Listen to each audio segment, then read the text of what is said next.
flickering or whatever, and then his eyes open, and then it ends, and you're like, so is he like supernatural? I don't really know. And this one clearly he is. So they got some splaining to do in the third one. No goody. Yeah. Yeah, so that was the criticism that he's like, I'm going to address this. I'm going to write a backstory. He didn't really do that, the writer, director, editor. Also, really quick, just about him, Damien Leone, which is kind of interesting. He is a intense special effects guy. So just like the John Wick movies, the guy that directed that was like a huge choreographer, fighter, kind of stunt guy. This guy, Damien Leone or whatever, he is very focused on special effects and makeup and stuff like that. So that's where his strengths are, and I think that really comes through here with like how real everything looks. Yeah, he did The Mummy. Oh, he did the special effects for the Mummy? I think so, yeah. It says he was Okay. a part of it. I don't know what he did, but... So that's the thing. He doesn't have like the greatest writing or the great whatever, but like the kills and the realism of the gore, I think that's where this movie probably stands out the most. Yeah, and I think that's what made it the most uncomfortable was that it did feel very real. Like in most slasher movies, it's like over the top blood, and it's something just enough to remove you from this. Like even the opening scene where he like takes the guy's skull and like cracks it open, and the way you see like the skin like pull apart, it's just like that was a little too real. That felt just a little too natural, and I don't like that. I now have a reference point to how this feels like how it should look. Oh, man. It's true. It's true. Yeah, it seemed like he had some like superhuman strength because I was thinking about it and I was like, even if like the skull was like kind of cracked, I'm like, it'd be really hard to like pull it in half. Yeah, there's no way. That's the other thing. I kind of wish like, and I don't know, but like the director seemed like he wanted the people to live through things that they couldn't live through. Like people, it took a lot for somebody to actually die. The bedroom scene, I mean, she would have blacked out from pain. Right. Like she was there with like half a face like still blinking. I was like, no. Yeah, she like looked up at the mom and it was like, no. You would have been in shock, like all like in blacked out or something. Or just dead from blood loss. Because half your body has been ripped open. Well, the super strength thing is one thing, but like also he took like a bat with nails to the back of his head. He got like an actual metal rod stabbed through his head and he survived all that. So that's the only thing. If he's dead, then I guess it doesn't matter. Right. Yeah, that was like kind of interesting at the end, like the big fight. It felt like they could have killed him, but then it didn't. So then it was like, well what are we doing here? You know, it's like, you know, even the kid like shot him in the chest with the shotgun, and then it was just like, what? Where's the end? What am I supposed to be grasping for? I didn't get at all. I mean, just like I wish that there was more of a connection with the whole dad. You know, you're meant to do this. The son saying that to the sister was just like, you know, you're meant to be here. You're meant to kill him. All that. It was just like, wait, what? What? Even she asked that. She's like, why? And he's like, I don't know. Yeah, it was a weird family dynamic. Like the dad was like, before I died, I drew you this like slutty angel warrior thing that you can wear now. And dude, the mom was so mean to the son. Like every scene, she was like, "You're a fucking idiot." He's like 8. Before we move on to the son really quick, because I do want to talk about that, just so you guys know, the end, when they're looking through the dad's drawings or whatever, those dead bodies are from the first movie. Those are the people that Art kills in the first one. So there's like a dead bald guy. Like those are all the people he killed. So that was a little weird. You're like, why does the dad know about these deaths? So that's why I was like, wait, is the dad Art? Anyways, we don't get the answer for that, but that's something from the first movie that they don't really talk about. Okay. But yeah, I think the mom was just a bad actress. I don't. Yeah, I didn't want to say that. But... I'm not trying to be an asshole, but I mean, the writing wasn't fantastic, but you're right. She seemed like she was so mean to her kids, and it's kind of like, listen, like their dad died, like they're trying, like this kid's not that bad.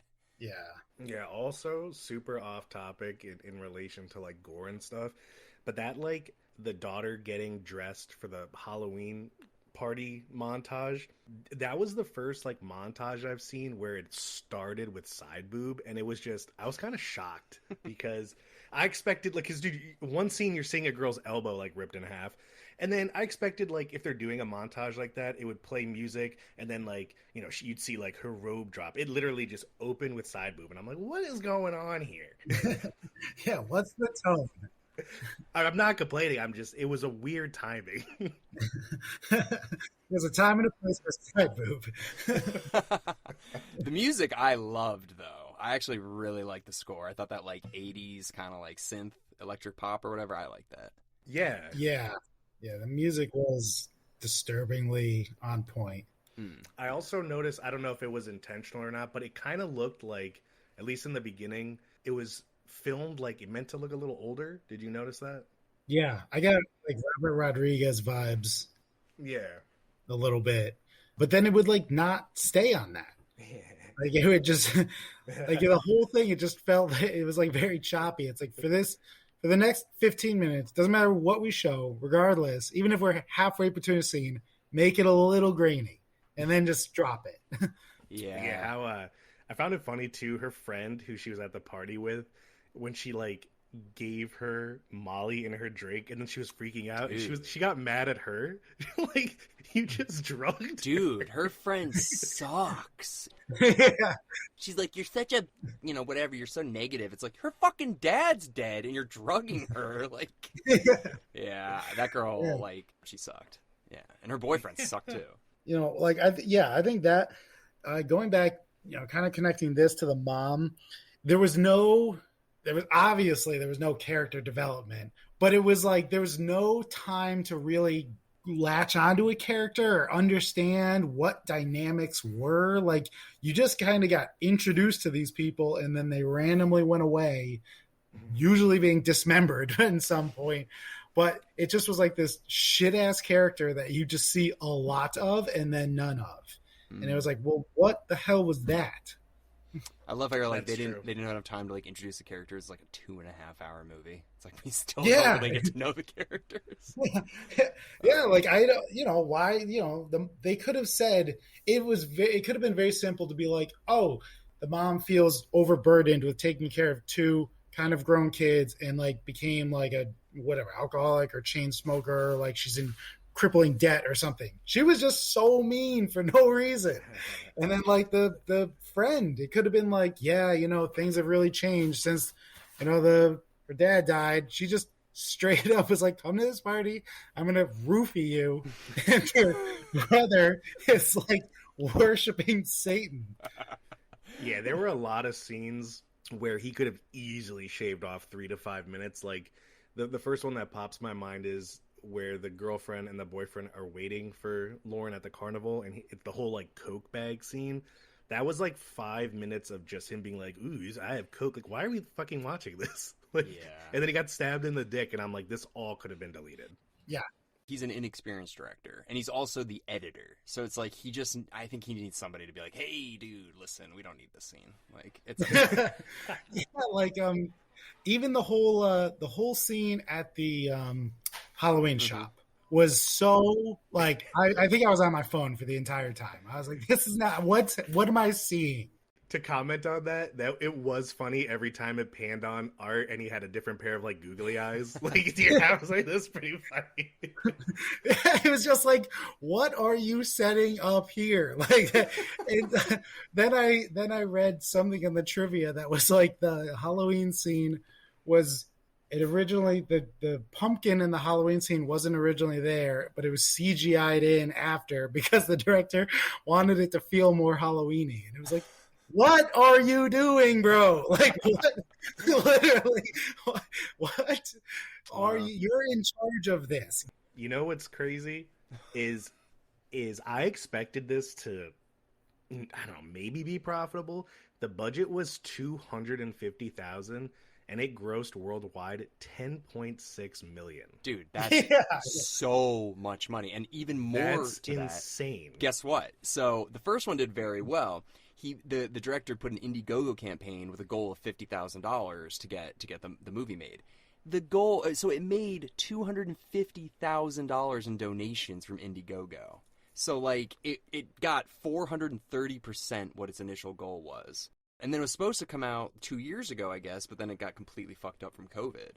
I mean, that's such an absurd amount of profit, dude. Like 250 grand is a lot, don't get me wrong, but I feel like a group of friends could go to the bank and be like, "We'd like to take out a personal loan to start a movie." And they'd be like, "Okay." Like it's not Yeah. that much. No, especially $250,000 for a 2.5 hour movie. That's so Yeah. long. Like, Yeah. yeah.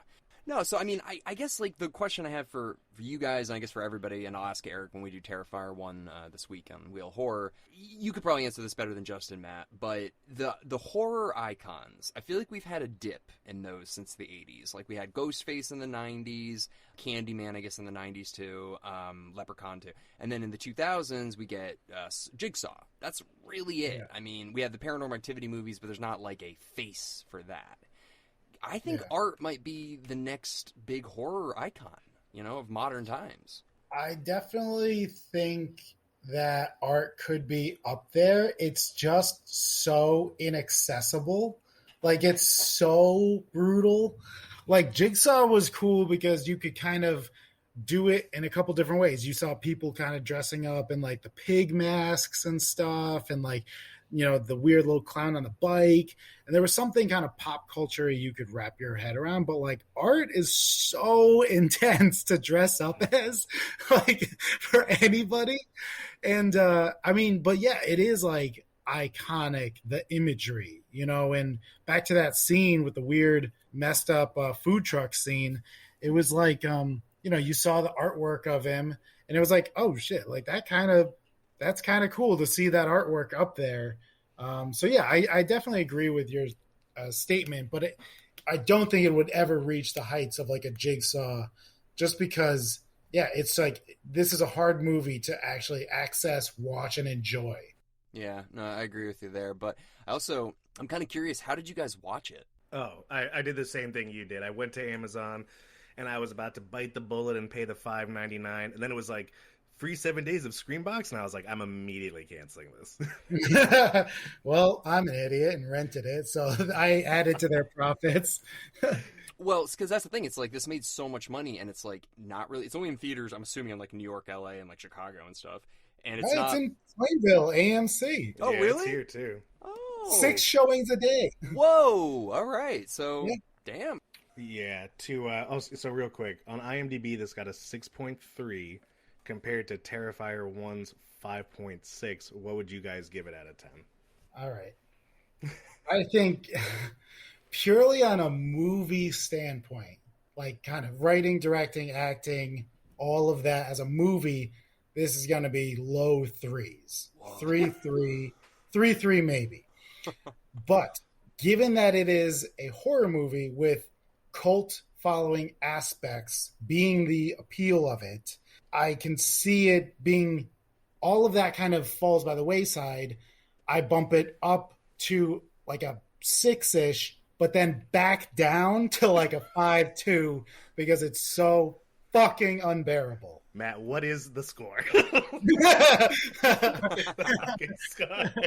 But then after leap year, I'll... Yeah, Matt's like, if you carry the 2, okay. So what are we thinking? You're thinking like 5-ish? Well, if the Dems carry the House, I will give it. Like, yeah, I'm gonna give it a 5.2. Okay. All right. Alec, what do you? I'm gonna go with the 6. I think it's a little too long. I think that's the thing that hurts it the most, and also it's just kind of like the story's a little convoluted. So I'm hoping by the time the third one comes out, he learns his lessons from mistakes from the first, mistakes of the second, and brings it into this one. But again, the gore was cranked up from 1 to 2 so substantially. I'm afraid to see what 3 could be like because I can't stomach anything more than this. Yeah, I'm gonna go 6.5 because it did what it was meant to do very well, which was make a specific like subgenre of horror fans who for whatever reason just want to see people be like physically mutilated beyond belief. It did a great job of doing that. 6.5. I mean, listen, I have to give credit where it's due. I would never watch it again. And if anyone asked me for a recommendation, I'd be like, it's literally just people's like skin being peeled off. But if you like that, Who likes that? to Alec's point, the two big flaws is one, the length way too long. Two, like there's like negative story.